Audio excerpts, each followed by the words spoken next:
Hello बच्चों, आज हम लोग आव्यूह का अध्ययन करेंगे जो इंटरमीडिएट में मैथमेटिक्स की दो पुस्तकों में से पहली पुस्तक पहले भाग में रहेगा। आव्यूह को हम लोग बच्चों अंग्रेजी में मैट्रिक्स भी बोलते हैं। तो मुख्य रूप से हम लोग आव्यूह होता क्या है इसके बारे में अध्ययन करेंगे। परिभाषा में तो जैसे मैंने लिखा है उसको आप समझ लीजिए कि mn संख्याओं का एक निकाय जिसको n पंक्तियाँ बोले तो रो तथा n स्तंभ बोले तो कॉलम में एक आयताकार सारणी के रूप में व्यवस्थित व्यवस्था को m क्रॉस n कोटि का आव्यूह कहते हैं। परिभाषा से आपको इतना स्पष्ट नहीं हो पाएगा, लेकिन एग्जाम्पल से मैं पूरा आपको स्पष्ट कर दूंगा। तो m क्रॉस n आव्यूह का क्या मतलब होता है ये समझिए। देखिए एक एग्जाम्पल हमने लिखा है। तो m क्रॉस n कोटि का मतलब होता है, यहाँ से मतलब रहेगा m जो होगा वो पहले जो लिखा जाएगा वो हमारा रो होगा, क्रॉस n वो हमारा कॉलम होगा। m और n से हमें ये पता चलता है कि कितने रो हैं और कितने कॉलम हैं। ठीक है, तो देखिए कैसे लिखते हैं हम लोग। A11 मतलब पहली रो का पहला एलिमेंट, A12 का मतलब पहली रो का दूसरा एलिमेंट, A13 का मतलब है पहली रो का तीसरा एलिमेंट, और डैश डैश डैश डैश ये लगातार जो है चलता चला जाएगा कहाँ तक, A1n तक। यहाँ पे बहुत मुख्य बात ये है कि देखिए पहली रो में हमने सारे एलिमेंट्स ये लिखे हैं। इन एलिमेंट्स में बहुत ध्यान से देखिए, A1 पहला एलिमेंट में 1 इंटू 1 का मतलब पहली रो पहला कॉलम, और 1 इंटू 2 का क्या मतलब है, पहली रो दूसरा कॉलम। तो देखिए दूसरा एलिमेंट बन गया। तीसरा एलिमेंट देखिए कैसे बनेगा, A13 तो पहला एलिमेंट 1 इंटू 3 का क्या मतलब है, पहली रो तीसरा कॉलम। इसी तरीके से जब हम लोग nवां पद लिखेंगे तो वो पहली रो का nवां एलिमेंट होगा, इसलिए 1 इंटू n कहलाएगा ये। जब हम दूसरी रो में आते हैं तो A21 मतलब दूसरा रो, देखिए दूसरी रो में हम लोग चल रहे हैं, और कॉलम कौन सा कहलाएगा, ये ऊपर से नीचे की तरफ। ध्यान रखना है जो पड़ी लाइनें हैं वो हमारे रो कहलाती हैं, और जो खड़े कॉलम नज़र आ रहे हैं ये हमारे स्तंभ, या अंग्रेजी भाषा में इसको हम लोग कॉलम कहते हैं। तो 2 जो है रो हो गया और 1 जो है वो क्या हो गया, कॉलम हो गया। तो 21 का मतलब दूसरी रो का पहला एलिमेंट, 22 का मतलब हो गया दूसरी रो का दूसरा एलिमेंट, 23 का मतलब क्या हो गया, दूसरी रो का तीसरा एलिमेंट। इस तरीके से देखिए यहाँ पे ये 2n का मतलब क्या हो गया, दूसरी रो का सबसे अंतिम एलिमेंट, nवां एलिमेंट। इस तरीके से तीसरा चलेंगे, और and so on dash dash करके ये बहुत सारा लिखा हुआ है। और लास्ट में देखिए an1, ध्यान से देखिए जब हम लोग रो में चल रहे होते हैं तो रो वाला एलिमेंट हमेशा समान रहता है 1 1 1 1, और देखिए कॉलम वाला एलिमेंट चेंज होता चला जाता है 1 2 3 4 एंड सो ऑन, लास्ट में n आएगा।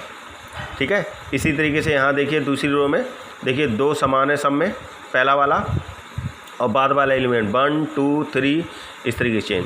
लेकिन जब हम लोग ऊपर से नीचे की तरफ आएंगे तो बहुत ध्यान से देखिए जो सेकंड एलिमेंट है वो समान रहेगा 1 1 1 और 1, लेकिन जो पहला एलिमेंट है देखिए वो चेंज होगा 1 2 3 एंड सो ऑन, और कहाँ तक, n तक। तो ये थोड़ा सा एक बड़ा एग्जाम्पल है, मैं इसको आप छोटे से एग्जाम्पल से समझाऊंगा। और ये जो छोटा सा एग्जाम्पल है, इस एग्जाम्पल की खासियत क्या है, ये 2 इंटू 3 कोटि का बना हुआ है। तो 2 इंटू 3 कोटि का क्या मतलब है, इसमें 2 रो हो गई देखिए, A11 A12 A13, और दूसरी रो हो गई A21 A22 A23। ठीक है बेटा, ये दूसरी रो हो गई। और कॉलम हो गए 3, देखिए पहला कॉलम, दूसरा कॉलम और ये तीसरा कॉलम। तो रो पड़ी पड़ी पंक्तियाँ जो हैं और जो खड़े खड़े एलिमेंट्स होते हैं उनको हम लोग कॉलम बोलते हैं। ठीक है बेटा, तो इससे 2 रो और 3 कॉलम। मान लीजिए हम आपसे कहें इसमें कितने एलिमेंट होंगे, तो ये जो हमारा नज़र आ रहा है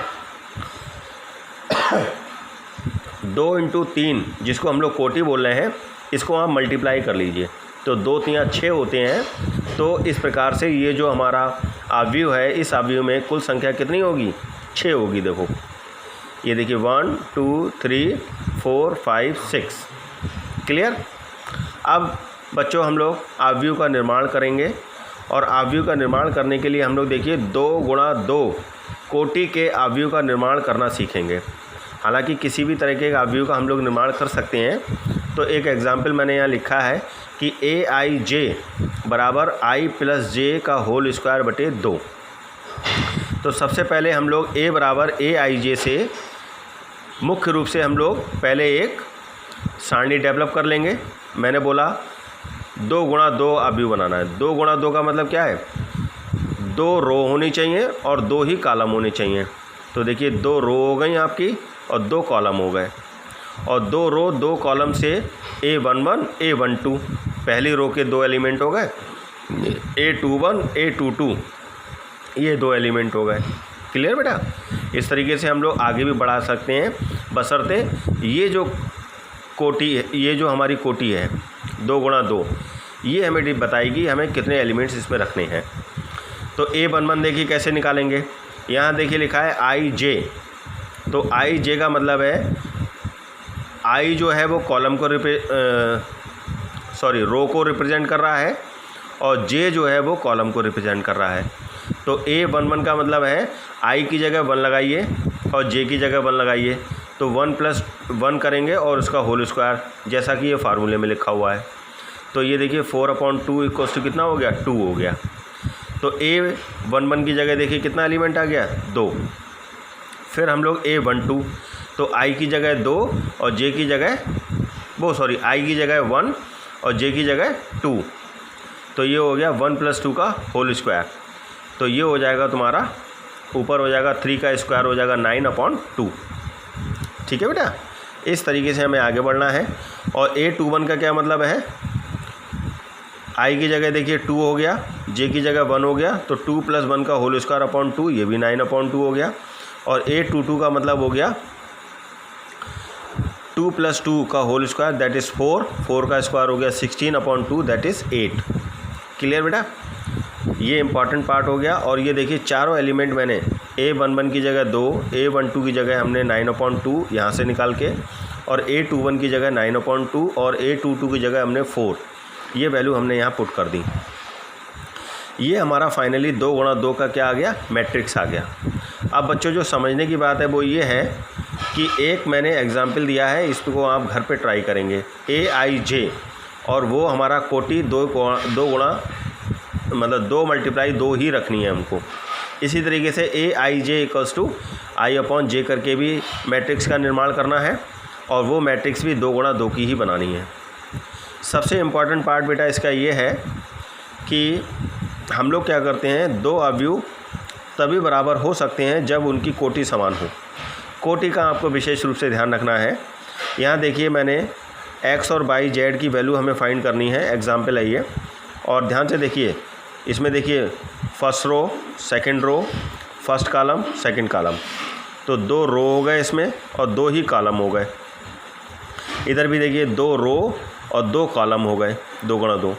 मैंने यहाँ लिखा है कि 2 आव्यूहों को हम लोग तभी बराबर कर सकते हैं जब उनकी कोटि समान हो। तो दोनों की कोटि समान है। तो जब दोनों की कोटि समान है तो हम दोनों और इसकी तुलना करेंगे। तो देखिए यहाँ पे देखिए 4 लिखा है, यहाँ पे y लिखा है, तो y = 4 हो गया। यहाँ 3 लिखा है, यहाँ z लिखा। ये बराबर तभी होंगे जब इनके आपसी एलिमेंट भी बराबर होंगे। तो z = 3 हो गया और x = देखिए 1 हो गया और 5 की जगह तो 5 है। इसी तरीके से आप ये 3rd नंबर एग्जाम्पल करेंगे और एक एग्जाम्पल मैंने और करके दिखाया है। देखिए लिखा है x + y 2, ठीक है, यहाँ 6 है और ये आप देखिए 2 गुणा 2 है, ये भी 2 गुणा 2 है। तो इनके एलिमेंट जब बराबर होंगे तब कोटि के साथ साथ इनके एलिमेंट्स भी बराबर हो जाते हैं, तभी ये बराबर मैट्रिक्स कहलाते हैं। इसलिए बच्चों x + y = 6 और 5 + z